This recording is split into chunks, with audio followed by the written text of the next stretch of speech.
Drugs culture పై CM Revanth Reddy కొరడా జుల్పిస్తున్నారు. ఇప్పటికే టీనాప్ పేరిట ఒక ప్రత్యేక వ్యవస్థను ఏర్పాటు చేశారు. వారికి ప్రత్యేకంగా అధికారులు కూడా ఇచ్చారు. సో ఎక్కడ డ్రగ్స్ అనేది తెలంగాణ రాష్ట్రంలో కనబడకూడదు, డ్రగ్ ఫ్రీ స్టేట్ గా ఉండాలనేది లక్ష్యంగా రేవంత్ రెడ్డి ముందుకు వెళ్తున్నారు. తాజాగా హైదరాబాద్ రంగారెడ్డి జిల్లాలోని పబ్లు బార్లలో అర్ధరాత్రి ఆకస్మిక తనిఖీలు చేశారు అధికారులు. 25 పబ్లలో ఎక్సైజ్ టీఎస్ న్యాప్ అధికారులు సోదాలు నిర్వహించారు. పబ్బుల్లో సుమారుగా 107 మందికి డ్రగ్ డిటెక్షన్ కిట్లతో పరీక్షలు చేశారు. అయితే డ్రగ్స్ తీసుకున్నటువంటి 6గురిని అరెస్ట్ చేశారు పోలీసులు. ఇక G40 పబ్లో Whisky, Samba, Zora, Club Rogue పబ్బుల్లో కూడా తనిఖీలు చేపట్టారు. పక్కా సమాచారంతో పబ్లపై అధికారులు దాడులు చేశారు. రాత్రి 11 గంటల నుంచి అర్ధరాత్రి 1 గంట వరకు కూడా తనిఖీలు చేపట్టారు. సుమారుగా 40 పబ్బుల్లో జరిగిన దాడుల కారణంగా 6గురిని సుమారుగా 70 మందిని పరీక్షిస్తే అందులో 6గురు డ్రగ్స్ తీసుకున్నట్టుగా నిర్ధారణకు వచ్చింది.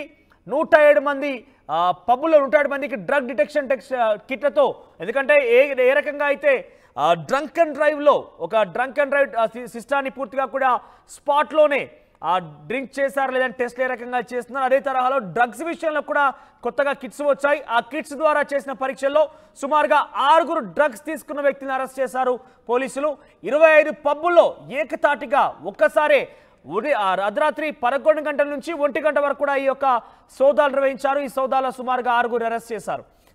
ఇటు ముఖ్యమంత్రి రేవంత్ రెడ్డి ఏమో ఒక ప్రత్యేక వ్యవస్థను ఏర్పాటు చేసి పూర్తిగా డ్రగ్ ఫ్రీ స్టేట్గా ఉండాలనే లక్ష్యంగా ముందుకు వెళ్తున్నారు. కానీ పబ్బుల్లో మాత్రం యథేచ్ఛగా ఇటువంటి విక్రయాలు జరుగుతున్నట్టుగా తెలుస్తోంది. ఈ పక్కా సమాచారంతోనే అధికారులు అక్కడికి వెళ్లారు. డ్రగ్ సంబంధించినటువంటి ఆ వ్యక్తులను కూడా పట్టుకున్నారు. సో మొత్తమే 25 పబ్బుల్లో తనిఖీలు చేపట్టారు. మరింత సమాచారం సాగర్ అందిస్తారు. సాగర్, రేవంత్ రెడ్డి ముఖ్యంగా టీఎస్ న్యాబ్ అని ఒక ప్రత్యేక వ్యవస్థ ఏర్పాటు చేసి స్టేషన్ ఏర్పాటు చేసి వారికి పూర్తిగా అధికారాలు కేటాయించి రాష్ట్రాన్ని డ్రగ్ ఫ్రీ స్టేట్గా చేయాలనుకుంటున్నారు. కానీ పబ్బుల్లో మాత్రం యథేచ్ఛగా డ్రగ్స్ విక్రయం కొనసాగుతోంది, డ్రగ్స్ తీసుకుంటున్నారు కూడా. సో తాజాగా ఎవరెవరు వెలుగులోకి వచ్చారు? సుమారుగా 6గురు వ్యక్తులను టెస్ట్ చేస్తే పాజిటివ్గా వచ్చినట్టు తెలుస్తోంది. వారికి సంబంధించిన సమాచారం అంతా ఉందా? మనోజ్, మొత్తంగా అంటే తెలంగాణ ప్రభుత్వం డ్రగ్స్ పైన ఉక్కుపాదం మోపుతున్న నేపథ్యంలో అటు ఎక్సైజ్ డిపార్ట్మెంట్ తో కలిసి టీజీ న్యాబ్ సంబంధించిన అధికారులు సంయుక్తంగా ఈ పబ్బుల పైన పలు బార్ల పైన ఆకస్మిక తనిఖీలు చేస్తున్నారు. ఇందులో విస్తుపోయే విషయాలు వెలుగులోకి వస్తున్నాయి.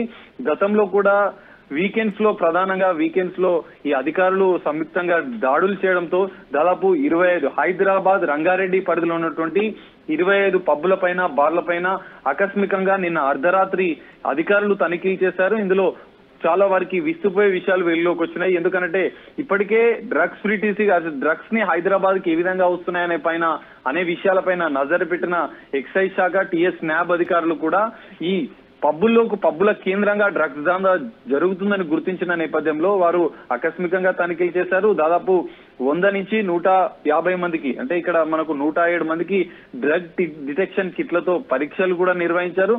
అందులో 6గురికి పాజిటివ్ వచ్చిన నేపథ్యంలో వారిని వెంటనే అదుపులోకి తీసుకున్నారు.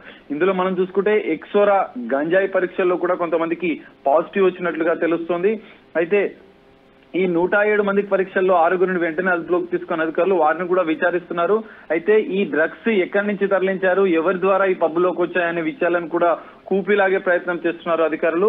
అయితే రంగారెడ్డి జిల్లా నిన్న శుక్రవారం ఉదయం అర్ధరాత్రి 11 గంటల నుంచి తెల్లవారుజామున వరకు కూడా అసిస్టెంట్ కమిషనర్ ఎక్సైజ్ డిపార్ట్మెంట్ కి సంబంధించినటువంటి అసిస్టెంట్ కమిషనర్ అనిల్ కుమార్ రెడ్డి ఆధ్వర్యంలో ఈ దాడులు నిర్వహించినట్లుగా తెలుస్తోంది.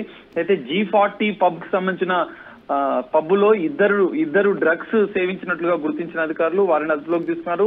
వారితో పాటుగా విస్కీ, సాంబా పబ్బులో డ్రగ్స్ సేవించిన మరో ఇద్దరిని, జోరా, క్లబ్ రోగ్ అనేటువంటి పబ్బుల్లో మరో ఇద్దరిని అధికారులు వారిని అదుపులోకి తీసుకున్నారు. వీరిని అదుపులోకి తీసుకొని లోతుగా దర్యాప్తు చేస్తున్నట్లుగా తెలుస్తుంది. ఎందుకంటే వీరికి డ్రగ్స్ ఎవరి ద్వారా వచ్చాయి, ఈ పబ్బుల కేంద్రంగా డ్రగ్స్ దందా ఎలా జరుగుతుంది, వీరికి డ్రగ్స్ పెడ్లర్ల నుంచి ఎలాంటి సంబంధాలు ఉన్నాయి, ఎలా విక్రయిస్తున్నారు అనే లోతైన దర్యాప్తు ప్రస్తుతం అధికారులు చేస్తున్నట్లుగా తెలుస్తోంది. మనోజ్, రైట్ సాగర్.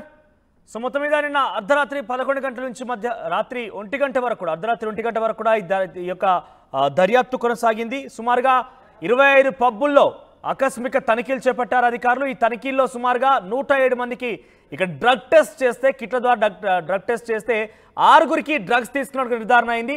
అంటే ఒకవైపు ప్రభుత్వం పూర్తిగా ఒక వ్యవస్థను ఏర్పాటు చేసి డ్రగ్స్ అనేది నిర్మూలించాలంటే నిర్ణయం తీసుకుంది. పక్క రాష్ట్రం ఆంధ్రప్రదేశ్తో మన ముఖ్యమంత్రి వచ్చి ఇక్కడ భేటీ అయినప్పటికీ కూడా ఇక్కడ ఇద్దరం కలిసి నిర్ణయం తీసుకుందాము, పూర్తిగా కూడా డ్రగ్ లేకుండా చేద్దామనేది ఒక నిర్ణయంగా ముందుకు వెళ్తున్నారు. కానీ క్షేత్రస్థాయిలో అయితే డ్రగ్స్ ఇంకా వస్తూనే ఉంది.